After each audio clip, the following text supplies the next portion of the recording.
Le Japon, c'est vraiment un autre monde. On en entend souvent parler, mais tant qu'on n'y est pas allé, on ne réalise pas à quel point ce pays est unique. La culture du respect, la gentillesse des gens, la propreté des rues, la sécurité, les lumières, les sons, l'ambiance. J'ai passé des moments incroyables là-bas. Découvertes, surprises, rencontres, un voyage qui marque. Et évidemment, j'en ai profité pour explorer ce qui touche à Beyblade X. Salut à tous, moi c'est Skarn. Aujourd'hui, je vous emmène avec moi pour revivre mon Hunting au Japon.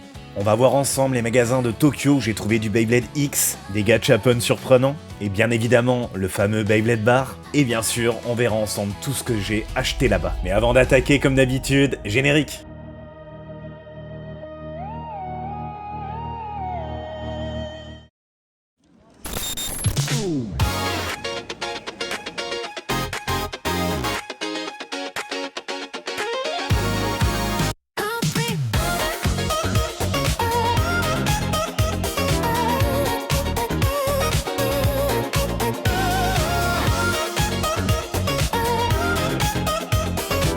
Bon, le sujet principal c'est où trouver du Beyblade X au Japon. On va bien évidemment commencer par les magasins. J'ai centralisé mes recherches autour de Tokyo, et quoi de mieux que Akihabara pour trouver tout ce qu'on veut. Que ce soit jeux vidéo, jeux, culture animée, manga, on va forcément trouver du Beyblade. Et mes pérégrinations m'ont mené au Yodobashi Camera, un super store au cœur d'Akiba. Il possède un rayon Beyblade assez conséquent malgré quelques ruptures de stock, pas de Wolf Hunt ou du deck set Imperial Might malheureusement. Mis à part les dernières sorties et le deck set Chart Scale, il y avait presque tout.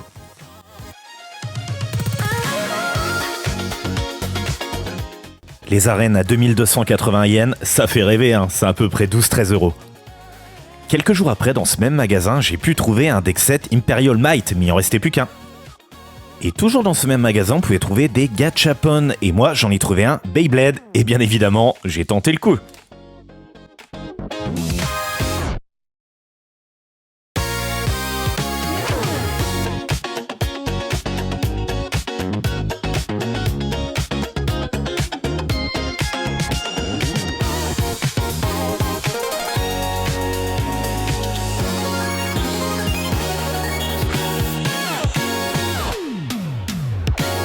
Et avant de continuer, n'oubliez pas de vous abonner, vous êtes encore une grande majorité à me regarder sans lettres. Allez-y, ça me ferait vraiment super plaisir. On n'en a pas encore fini avec Akihabara, mais pour le moment, direction Shibuya pour aller voir un autre magasin.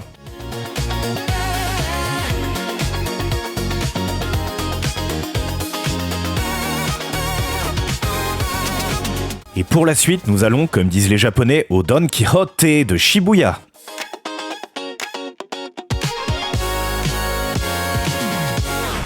Dans la plupart de ces magasins de cette chaîne, vous pourrez trouver facilement un rayon Beyblade. Et moi, je trouve enfin Wolf Hunt. A noter que le deck set Imperial Might est encore en rupture de stock ici.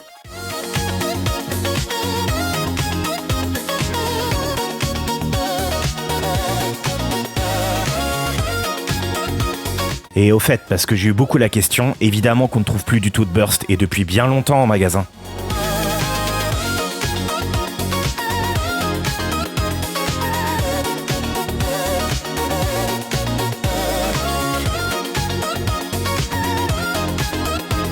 Et encore des gachapon partout, je vous en montre un nouveau Beyblade que j'ai trouvé. Et ne vous inquiétez pas, je vous présenterai toutes mes trouvailles en fin de vidéo.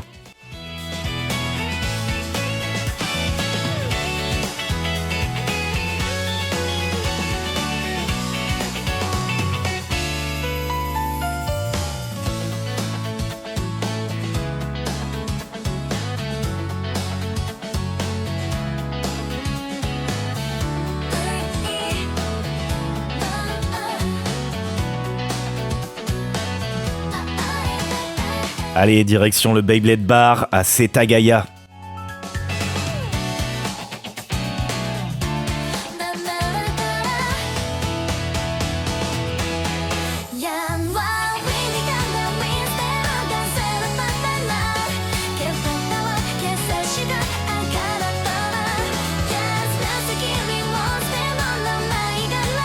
Le Beyblade Bar, comme son nom l'indique, est un bar à thème Beyblade.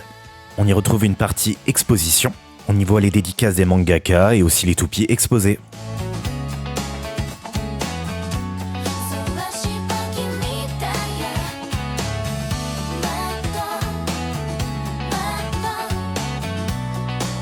On y retrouve évidemment un espace boutique avec des objets exclusifs comme des vêtements et certaines toupies.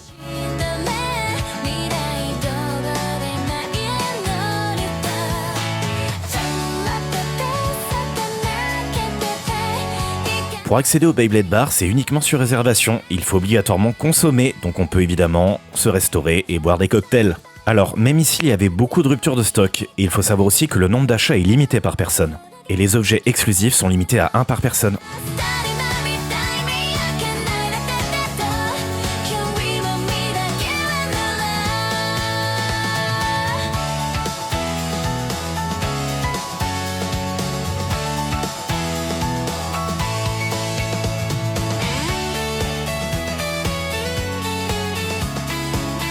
Je n'ai évidemment pas manqué l'occasion de laisser une petite trace de mon passage.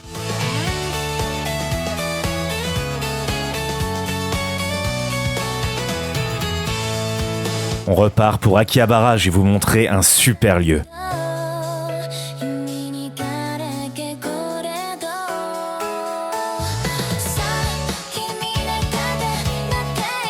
Ça va se passer au Akihabara Ryokai-kan.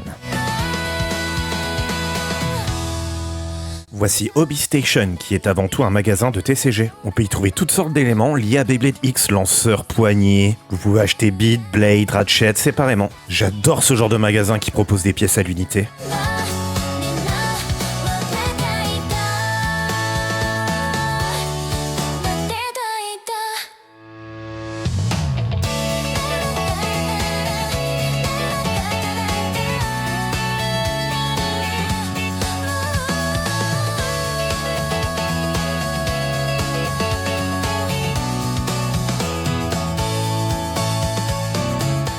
Bon, je pense que vous l'attendez, je vais vous montrer le résultat de mon B-Hunting. C'est parti. Alors je vais vous montrer un petit peu les goodies exclusifs du Beyblade Bar. À votre arrivée, on vous donne tout de suite un petit porte-document. Au Japon, ils aiment beaucoup faire ça dans tous les lieux que vous visitez, tout ça. On vous apporte un petit porte-document. Ici, il y a l'effigie de la nouvelle saison, comme vous voyez. Donc très cool, c'est 1 par personne. Voilà.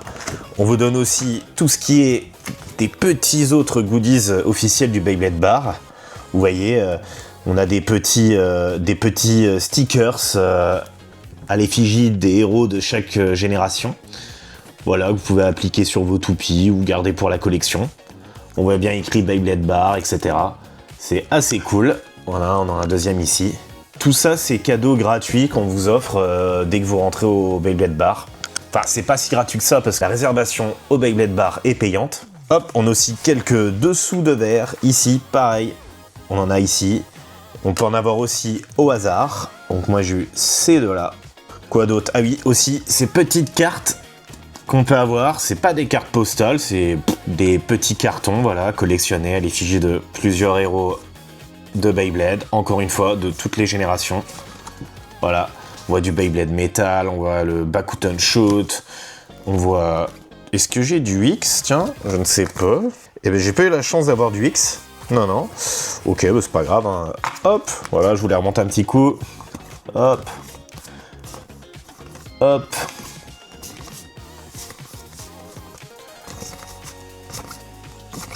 Voilà, tous les petits goodies qu'on peut avoir au Beyblade Bar. Hop, sinon, évidemment, au Beyblade Bar, on a obtenu ces éditions limitées. Et oui, de Wizard Ark.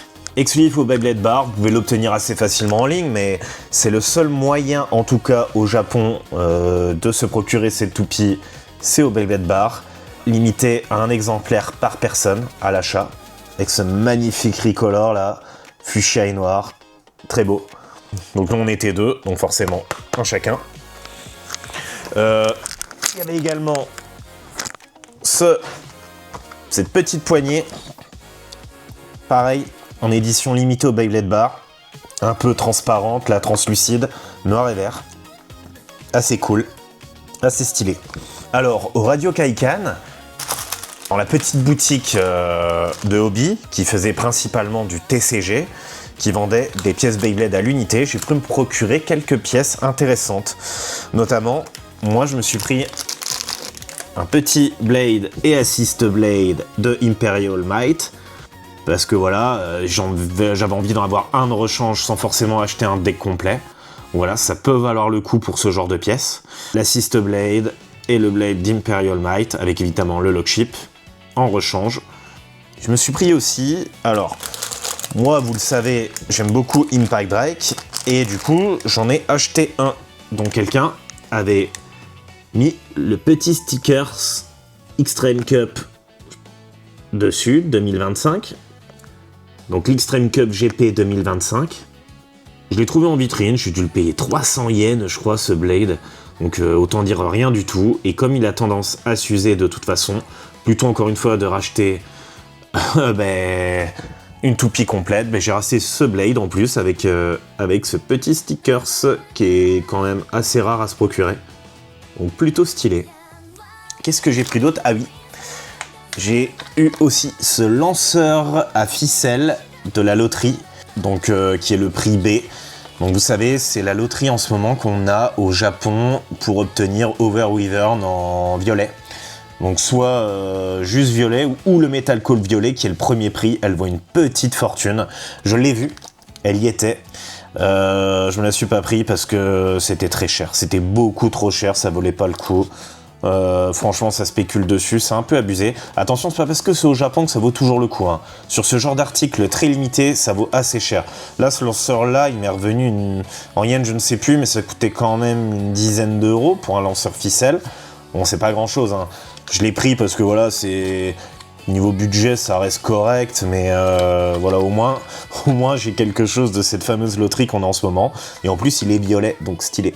J'ai aussi acheté dans ce magasin le CoroCoro Comics avec la petite boîte, le petit rangement pour mettre son deck là, comme on voit ici, en carton, comme on avait déjà eu une fois dans le Coro Comics, mais là à l'effigie des Worlds qu'il y avait eu en 2025, enfin qu'il y a eu cette année du coup. Donc j'ai réussi à obtenir le CoroCoro Comics 9 là-bas pour 770 yens. Bon, sinon, qu'est-ce que j'ai pris, que ce soit dans la boutique du Beyblade Bar ou dans les boutiques en général? Pour commencer, je me suis pris évidemment une petite mallette, parce qu'elle ne vaut que 3000 yens au Japon. Voilà la petite mallette noire officielle Beyblade X, il y en avait des blanches aussi. 3000 yens uniquement. C'est que dalle. Donc ça vaut le coup. J'en avais pas. J'en ai profité pour en prendre une. Elles sont assez cool, et puis bon, pour le prix, ça vaut le coup. Hop! J'ai pris aussi des Battle Pass, évidemment. Je n'ai plus le prix en tête, mais c'est moins de 2000 yens, je crois, un. Je sais plus combien ça coûte, mais en tout cas, ça vaut le coup aussi, voilà. Là, maintenant, ils ont pris un petit peu de prix sur le net. Donc ça vaut le coup d'en prendre, d'en ramener aux potes, etc. Ensuite, des random boosters. Je vais pas tout vous montrer, mais j'en ai pris quelques-uns. Celui de Clock Mirage, celui de Wallwave. Et 1400, 1300 yens environ. Donc plutôt intéressant, tout dépend de la boutique où vous l'achetez, tout ça. Ensuite, évidemment, Wolf Hunt, en rupture un peu partout, mais j'ai réussi à en trouver quand même. Donc il faut surveiller en fait, dès que le magasin ramène du stock, hop, faut aller en acheter. Donc j'ai pu m'en procurer. Et évidemment, Imperial Might, il y a le prix qui est affiché, 4490 yens. À la boutique de Beyblade, c'était complètement en rupture, donc j'ai pas pu en avoir. J'ai pas pu en avoir non plus au magasin. Et quand par hasard je suis tombé dessus, donc au Yodobashi Camera, il y en avait plus que 3 en rayon, et les gens qui faisaient la queue devant moi en avaient. Donc ça se fait piller. Donc vous voyez, au Japon, il y a des ruptures quand même régulièrement aussi. Donc ça vaut le coup de se les préco quand même, parce que même au Japon, sur place, c'est parfois compliqué de s'en procurer. Sinon, dans les gachas, oui, on a pu obtenir quand même quelques petits trucs sympas. On a les petits porte-clés. Donc moi j'en ai eu 2. Donc j'en ai un avec Drone Sword, là comme on voit là. Hop là. Ici là, Valkyrie. Hop. Donc du coup j'en ai un Burst, ici. Bon, c'est un peu cheap, hein. C'est du plastique avec un sticker, ça met soi-même. Ça vaut 300 yens, je crois, cela. Ça vaut 300 yens dans les gachas. Hop. En tout cas, ça fait un petit souvenir. Pas cher. Beyblade. Hop.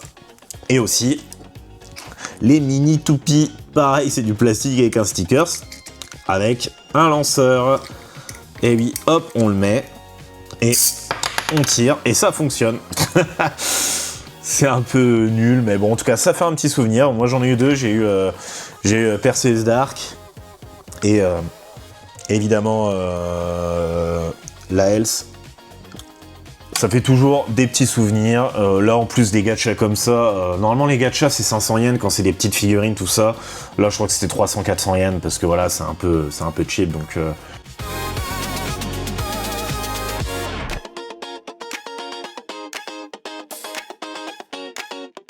J'espère que ce petit résumé de mon hunting à Tokyo vous a plu. Comme d'habitude, pensez à vous abonner à la chaîne, ça aide à la faire avancer. Pensez aussi à liker cette vidéo, à la partager et à commenter. J'essaye de répondre à tous les commentaires. En tout cas, merci pour votre soutien, c'était Scarn. Nous on se dit à très bientôt et surtout, soyez passionnés.